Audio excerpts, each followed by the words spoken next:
Pakistan nuclear बमों के दम पर फूल रहा है। भारत भले न्यूक्लियर बमों के मामले में पाक के बराबर या उससे कम हो, पर बात जब हौसले की आएगी तो भारतीय सेना पाक की असलियत फिर उजागर कर देगी।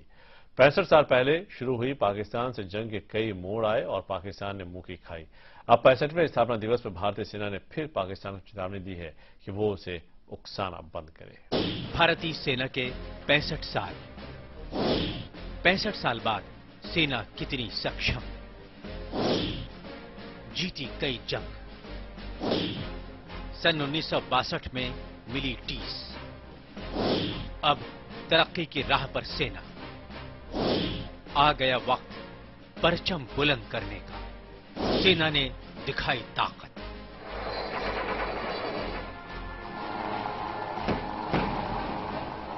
इस ताकत का प्रदर्शन बताता है कि सेना अपने फर्ज पर डटी हुई है, लेकिन 65 साल के आजाद मुल्क की सेना के सामने चुनौतियां ज्यादा हैं। सीमाएं दुर्गम पहाड़ियों और चालबाज दुश्मन से घिरी हैं और दुश्मन की छुपी चालों से वाकिफ भारतीय सेना के जवान मुस्तैदी और जान हथेली पर लेकर भी अपना फर्ज अदा कर रहे हैं। हाल ही में पाकिस्तान के साथ शुरू हुई तनातनी के बाद सेना ने भी माना कि कश्मीर घाटी में चुनौतियां बढ़ती जा रही हैं। इस समय से जम्मू और कश्मीर आतंकवाद के अभिशाप से जूझ रहा है।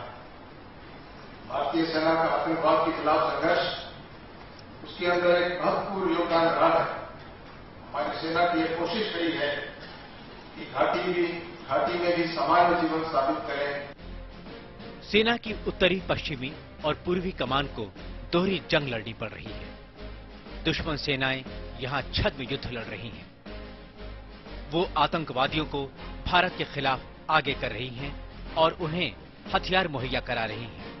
शायद यही वजह है कि भारतीय सेना को जोखिम के साथ साथ नुकसान भी उठाना पड़ रहा है, क्योंकि ये जंग आसान नहीं है। यहाँ के नागरिकों के सहयोग से इस कठिन परिस्थिति में भी जवानों का मनोबल तथा साहस गगनस्पर्शी है। भारतीय सेना भविष्य में ऐसे एकजुट होकर आतंकवाद के खिलाफ अपने संघर्ष को जारी रखेगी। लेकिन 65 साल से भारतीय सेना ने अपने जवानों के हौसले के कारण ही दुश्मन के दांत खट्टे किए हैं और आगे भी देश की सीमाओं को महफूज रखेगी। यह मेरा विश्वास है कि भारतीय सेना देश की बाहरी तथा आंतरिक सुरक्षा के लिए सदैव संघर्षशाली रहेगी। दरअसल सेना को विरासत में ही जंग मिल गई थी।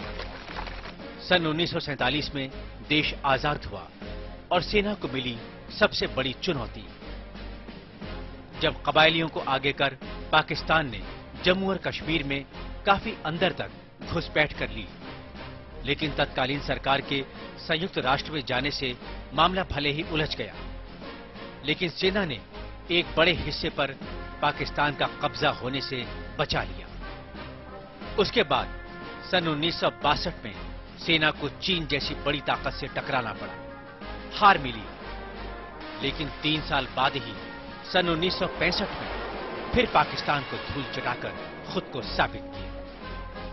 65वें स्थापना दिवस पर देश को भरोसा दिलाते हुए सेनाध्यक्ष ने कहा कि भविष्य में भी सेना देश की सीमाओं पर दुश्मन के लिए मौत बनकर खड़ी रहेगी।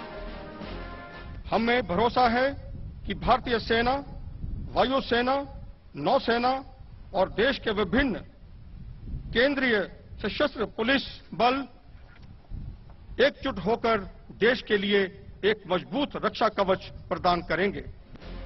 सन 1971 और सन 1999 में भी पाकिस्तान ने लड़ाई छेड़ी, लेकिन भारतीय जवानों ने उसे हद बता दी।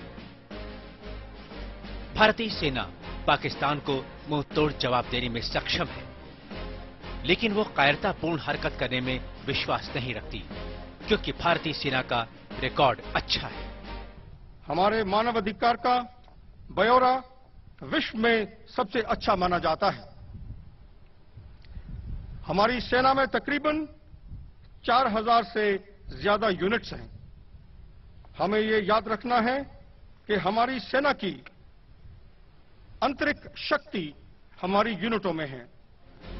भारतीय सेना ने गुजरात से अरुणाचल प्रदेश तक पाकिस्तान और चीन के साथ जबकि पूर्व में म्यांमार और बांग्लादेश के साथ लगने वाली सीमाओं पर मुस्तैदी से रक्षा करते रहने और 65वें स्थापना दिवस पर दुश्मन को मुंहतोड़ जवाब देने के मंसूबे के साथ देश के लोगों को सुकून और इत्मीनान का तोहफा दिया है। समय के लिए ब्यूरो रिपोर्ट।